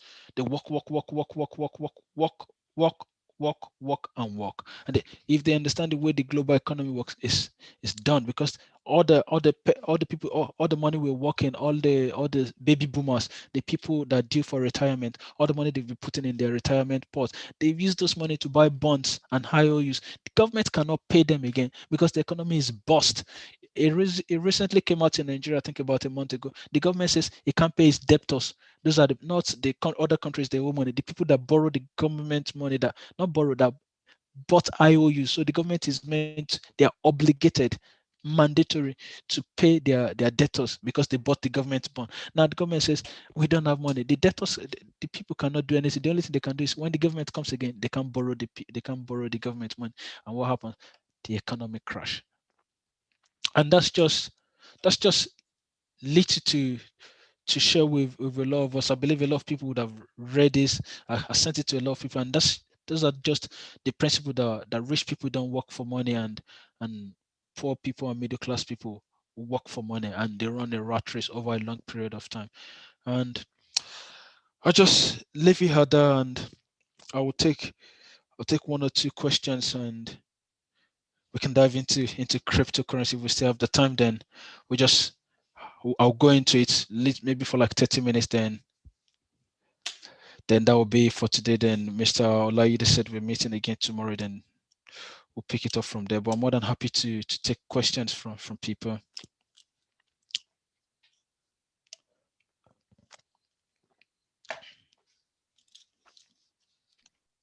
Okay, thank you, sir. Thank you for that second part that you have handled. Thank you.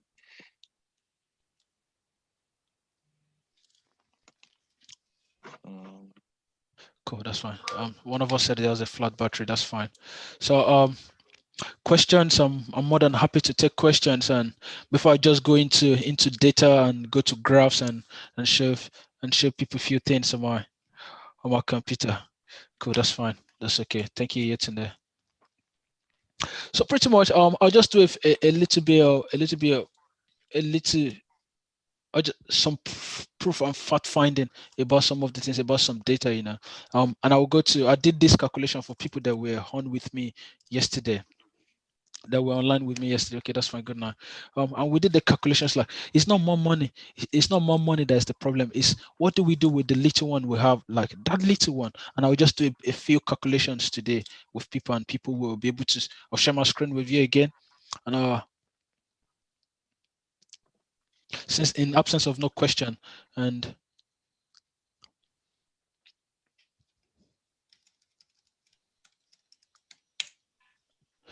so yeah, I was asking a couple of questions yesterday. I have one of my friend there. His name is Ayo. We both served together during our youth service, and I asked him yesterday. I said, "How much were we?" I want people to if they can have their calculator with them, have your calculator with you, because I'll be doing the calculations here on my screen as well. How much were we paid when we were doing our youth service? We were paid 19,700, something around that region. So we were paid 19,700.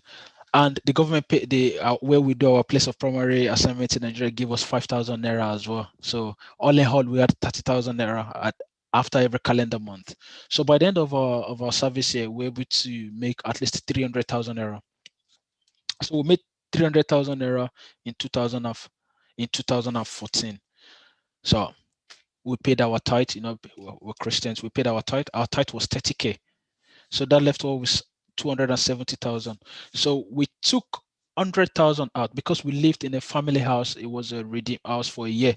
So we took 100. We said we just need some because we already made that type of money. So we said let's take 100,000 out and use it to pay for food and use it to buy clothes and travel. So let's say at the end of our youth service, we had 170,000 naira, and that was 2014. So me and my colleague, we had 170,000 naira. So we went to naira to dollar historical um,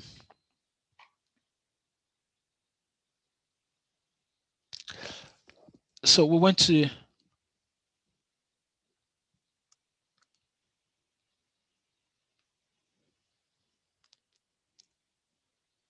this is not what I'm looking for. There's a Wikipedia that just shows everything.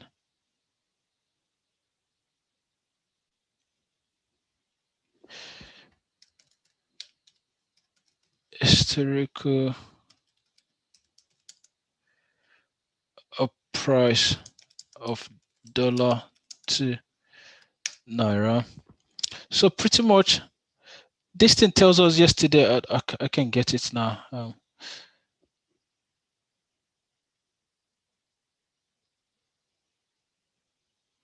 Max. So in 2014, a dollar was selling for $163. You could see 2014 there. Can a lot of people see 2014? So let's say 165 on the average. So that means the 170,000 naira that was left with us in 2014.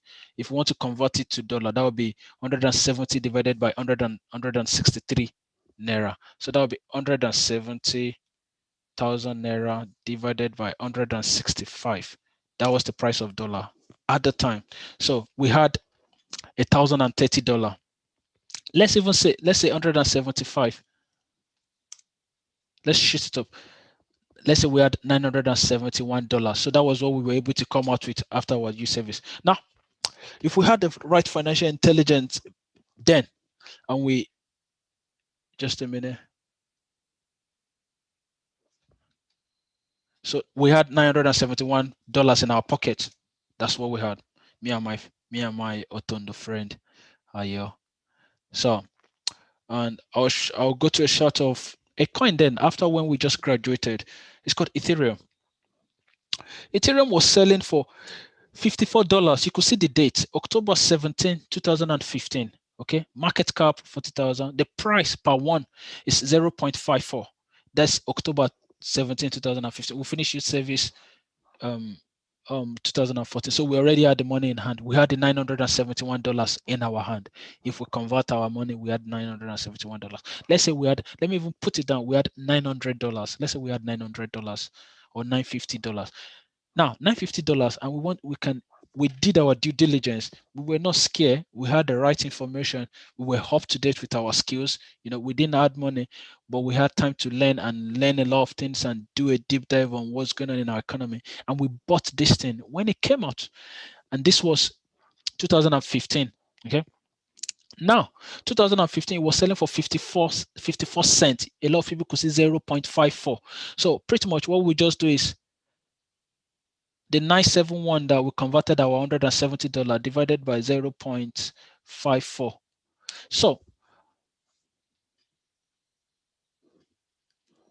So we're going to have this unit 1,798 Ethereum.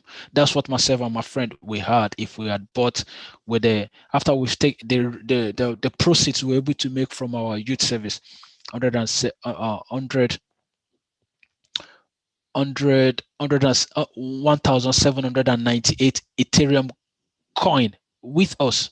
Now, today, if we now decide, let's say we sold our coin, maybe we sold our coin today as we speak. We sold our Ethereum today as we speak. If we sell it today, we sell it at the price of $1,810. So we had, how many did we had? I don't know if anyone is asked that with them. You had 1,078 something. 1,7981. So we're 1,798 or so. I don't know.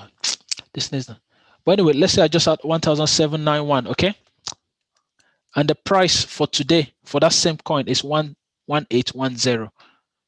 That will give us an estimate of 1, 2, 3, 4, 5, 6. That's 3.2 million US dollars. Now we now convert it to naira for today. We are $3.2 million. Then we now convert it. Definitely the dollar is not 165 that we bought again. The dollar is now around, let's say 470. Somebody told me 470 yesterday. In today's money, this is what we have: 1, 2, 3, 4, 5, 6, 7, 8. I'm coming 1, 2, 3, 4, 5, 6, 7, 8, 9. So in today's money, my friend and I will make 1.5 billion from 971 US dollars that we made in our youth service. So what I'm trying to prove out, or what the analogy I'm trying to prove out, it's not more money. It's what you do with the little one you have. You say, oh, it's too small, it's too little to put in investment. It's the little investment is what make or break us. Is what the rich people believe in, the power of compounding. Now these guys could make 1.5 billion. If I did that investment, I will be in this amount of currency today. If my friend knew, if we had financial intelligence, we had financial knowledge 8 years back, we will be in serious money now, and we can always etch that into other assets. But people did this. People like ZZ Binance, he had the right financial intelligence. He sold his house. CZ sold the house. He's the CEO of Binance. He sold his house. He bought Bitcoin at £600 per one, and today his net worth is 1.5 billion US dollars because he didn't even sell his Bitcoin.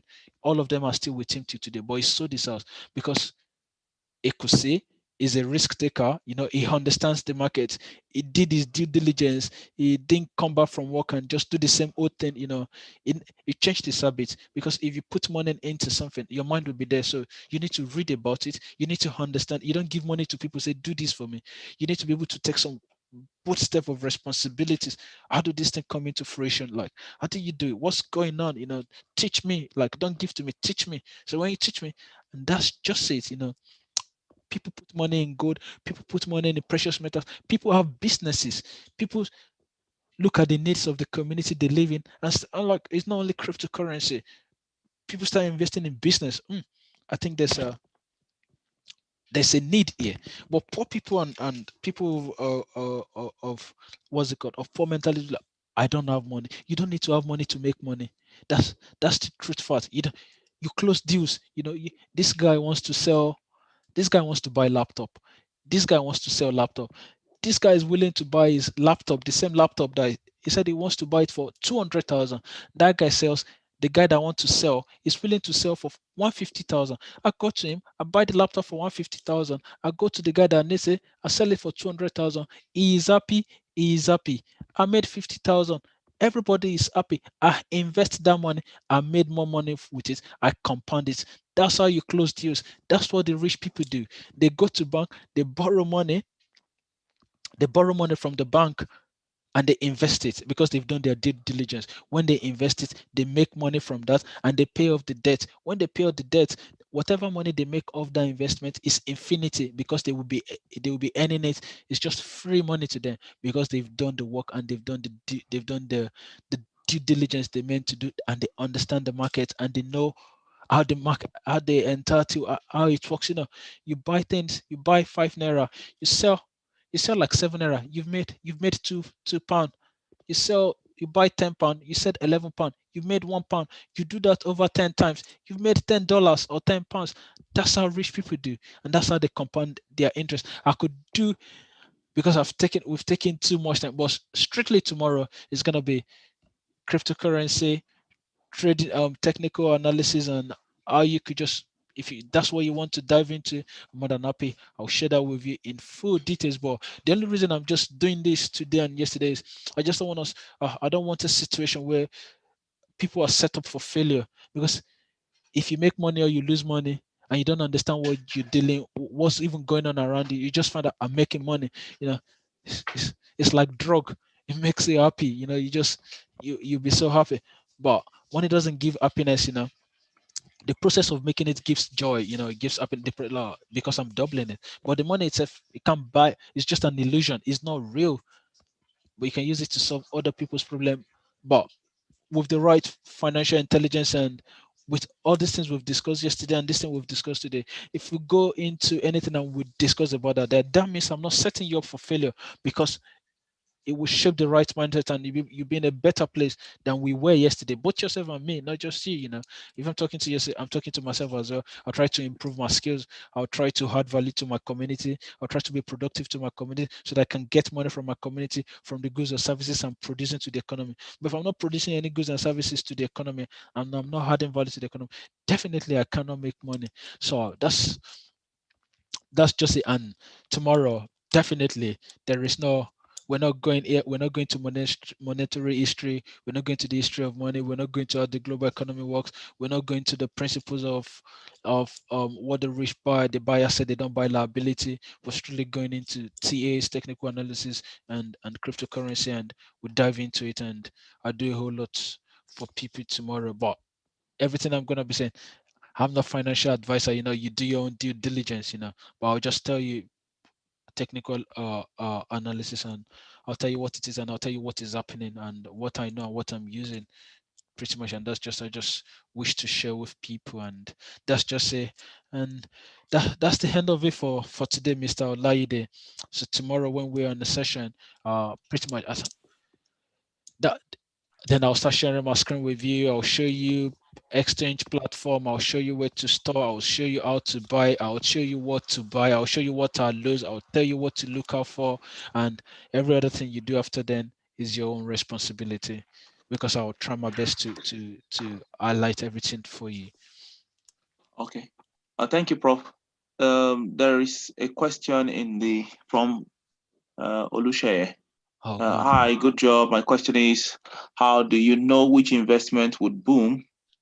It's good to focus on the bright side. However, what do you do if you're lost? Okay, if you lost everything, please shine light on this. Thank you. You see, in investment, what I can say is, when you don't have money to invest, you have one thing that you don't know you have. You have time, and what you need that your time to do is to study. You study, you understand what's going on in the economy. And I'm not coming here to tell you, oh, when you invest in cryptocurrency you make money. Now let me bust bubble now. When you invested, I've seen investments that's lost 90% over a year. Real, like I saw it live. And that same investment after the next year toppled the money 3 times again, because this person believed in his investment. The moment you start losing money in investment, especially when it comes to putting money in to buy assets, when you sell, the moment you sell is the moment you lose. If you leave your asset the way it is and you didn't sell, it has the potential to grow up. And most times when you do your due diligence and you understand what you're dealing with, I think the chances of losing everything is always slim. Except if you only have that mentality like it will lose. But just do your, like, do the study, do the reading. Don't wait for media to push before media even knows about it, because once the news comes to media, it's already broke out. It's a dead news. It's done. You've done research, like, I mean, research. You've read and read upon night and understand and ask questions as well. Then you don't know what you're dealing with. You know when to get out. The a good trader or a good businessman knows when to sell and knows when to buy. We're like, we always understand the signals. This is the time to exit, then I'm exiting. This is the time to come in, then I'm coming in again. Once you understand that, the slim, or the chance, your chance of losing or losing everything is very slim.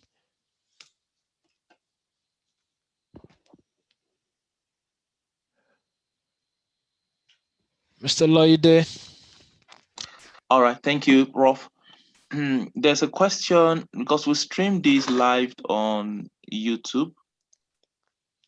Are you still with me? I'm with you. Yeah, I'm with you. Go on. Okay, so there's a very good question here. How is the country Nigeria? How can this country Nigeria jump out of recession? And this is asked by Bola Awe on the YouTube channel. Thank you, Mr. Jide. The only way the country can get out of recession is for everything is for us to go into deflation. Well, for us not to print that money and for us to suffer for it to collapse pretty much. I'm so sorry to use that word, but for it to collapse, because it has to collapse before it can before it can rebuild. People will lose it. Assets will crash. Stock markets will crash. The big people, the big banks, they would lose their banking stocks would go down. A lot of things will go down. The only reason it's not going down because the government always print money and give to them and say take, and blow the balloon again. The government will blow the balloon. But for us to get out of the recession, because we've not even experienced the recession. We're just toying all around. We're just playing. It will come to down. Down zero. Things will be so tight. Even to eat will be so tight. You allow the market to operate itself. But the only thing you just need to do is to position yourself properly. You position yourself in real money, stuff with intrinsic value. You position yourself in real assets, so that when the economy crash, that means the people that the economy crashed with them, in them, or their business went, maybe their business was even lying or was hanging by a thread before, and you go there and you buy. That's the you allow the no regulation. The economy will heal itself because it needs to crash. But they're delaying it. The government is delaying it because they're printing more money and giving it to these guys and just pushing it. No, I don't want this thing to happen in my tenure, and they're just pushing it down the road. But everything needs to bust. Housing bubble, it needs to bust. It needs to crash. The house will crash. Your house you bought 300K will crash to like 100K. The cost of doing everything will come down. A lot of people will lose money, and that's what brought me to the other point. There's a slide I might share tomorrow. It's called "Wealth is never destroyed. It is only transferred." It is transferred from one people. It is transferred to it's never destroyed. So during recession, yes, people will lose everything, but people that have positioned themselves very well, the wealth will get transferred to them, and they'll start and they will rebuild the economy, and the economy will take care of itself. The government will not come and dictate price. People will sell people will sell people will sell things based on the value of the thing. If I sell this thing 100 naira and I said it's 100 naira, and people came to buy from me and I said 100 naira, but people are struggling because this is expensive. When other people started making this thing will definitely go down in the price of it. That's how economy move. That's how great economy move. And just like in the case of Nigeria, I could use the commodities. What we consume in Nigeria, we know we consume rice a lot, we consume pasta, the cement we consume, it is made by one person. The economy cannot grow. So that thing needs to crash. Once it crash down, and people start getting productive, with all due respect, majority of Nigerian youth, and another way we can get of that recession when it does happen is for people to be productive. When people are being productive, it grows the economy. You know, but all of us are chasing the same thing, but nobody is ready to produce that thing. Then the economy cannot work. Then the economy will be hard because there's lesser people producing, but there's more people consuming. Is the consumer consuming attitude? Poor people, they don't produce. They don't. They just especially the state I come from in Nigeria. The normal job they do is they go to office. Now they go to office. Now they're waiting for their yam to come from the north. They cannot produce yam. So if they cannot produce yam and they buy yam from the north, they have to pay the price of buying yam from the north because it will be expensive. But if they can produce yam, they can eat for themselves and give to other people, and they will do to all other things. They'll produce service as well. If they can train themselves to school as well and be great teacher, they can render their services. It's not only in commodities. That's how economy grow. But now everybody doesn't want that. Everybody, all of us want the same thing, but nobody is ready to produce that. Apparently, only one man is, maybe one major man is the one producing even the food we eat, because we're not producer. We don't have the productive mentality. All we were taught is go to school, get a job, get yourself a house, buy a car, and you start living life. But that's not you're not productive in the economy. Your liability to us. You're not useful. And once people are not useful in the economy, it brings us down. And the people that position themselves very well before the recession, they will claim all the goodies.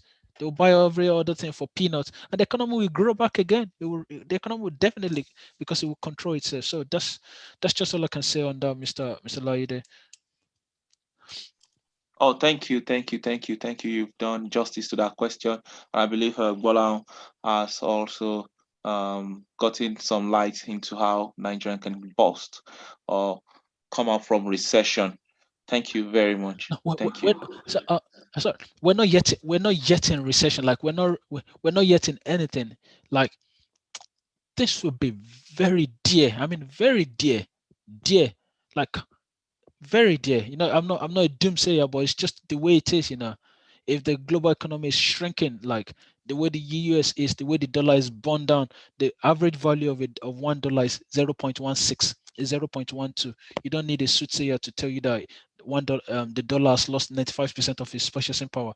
And if $1 has lost 95 of its purchasing power since the invention of dollar in 1913, just imagine your currency is now pegged to that thing that doesn't have value, and that thing is pegged at 470 of your currency. That means 470 unit of naira has lost 95% of its value. So that means 470 multiplied by 0.16. That is the value of my days. I can't phantom that into my head. So that's double problem on its own, because our naira is pegged to dollar. And for the fact it's pegged to dollar, the dollar is already ruined, is at this climax of ruin, is done. It's done its job. It's just how long can we go like, and once that bust happens, definitely we affect us because we have all the dollars, all the inflation has been shifted to us. So we need to shift the dollar back to them. And when we give them the dollar, there will be definitely inflation. And if it affects us, it's just position yourself properly in a get out of currency, being money. Once you understand what this money is and great money, then if you followed us from the beginning and you understand what is currency, what is money, then you'll be able to position yourself properly and you get out of currency and you be money. And that's the greatest investment you can do for yourself. Get out of currency, invest in money. Very, very huge. That's very, very huge uh, comment from you, sir. Thank you. I don't know if someone else has questions. Uh, Miss Bosse, Mr. Kenny, Mr. Michael, Mr. Olu. Okay, Olushaya has questions. Sandra, I think. Tolu, do you have question? Okay, not yet, like you mentioned earlier. Okay.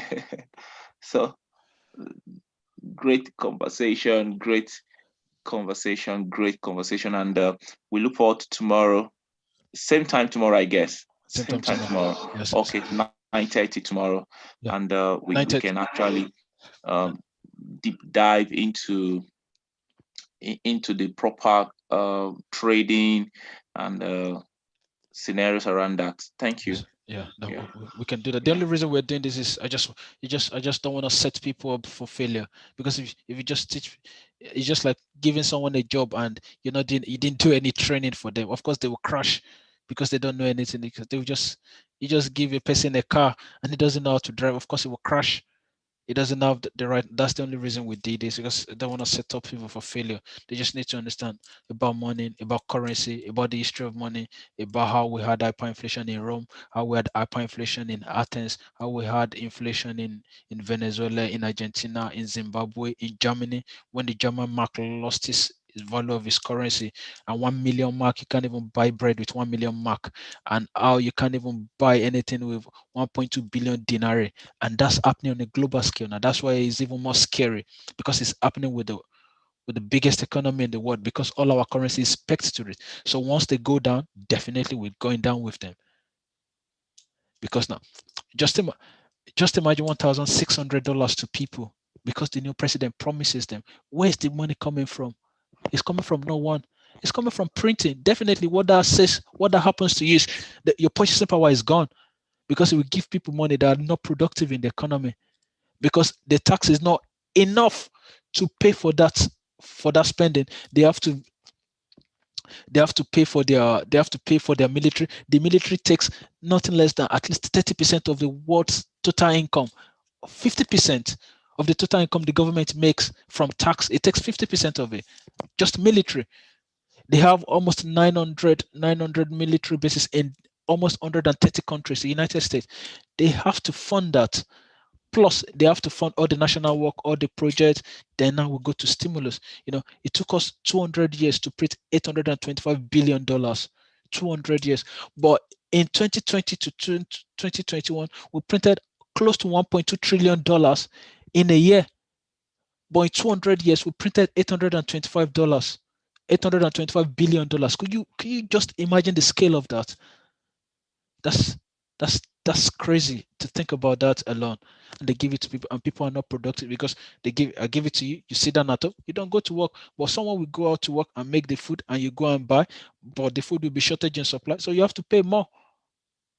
And that's just it's always happening in history. People that were here yesterday and earlier today, we've discussed that, and that's just the pattern. It's the same pattern: greed and war. Sound money to greed and war. They fund projects, they fund their war, they start debasing their currency. People lose faith in the currency. Then people gold and silver, they account for the money supply and circulation. Just today, in modern today, cryptocurrencies accounting for the money in circulation. How is it accounting for the money in circulation? Because it has a market cap. Because this is a currency that has a market cap of 21 million. It can never be more than 21 million of that particular coin in circulation till the world will finish. And that's where our normal currency is meant to be. there should not be more than this particular unit, but we are pumping it and giving it out to people. Of course, the economy will be in disarray. So this is where it will bust your bubble. In March last year, 1 Bitcoin is 3,000. Okay, now today 0.1 Bitcoin is 3,000. Do you understand? It's lesser in quantity, but it's greater in quality.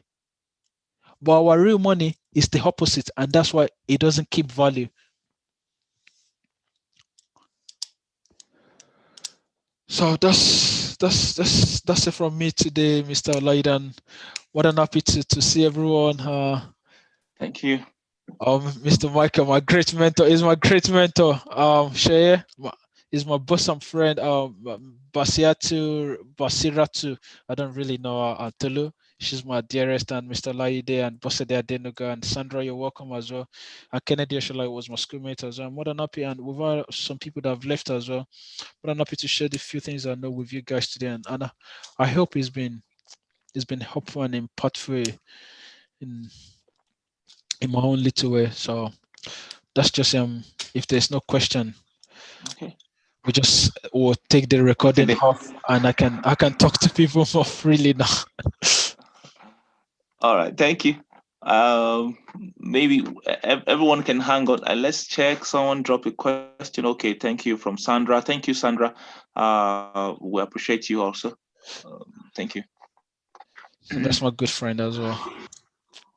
Okay, good. We can we can stop the recording and stop the live. Okay, let me do that for the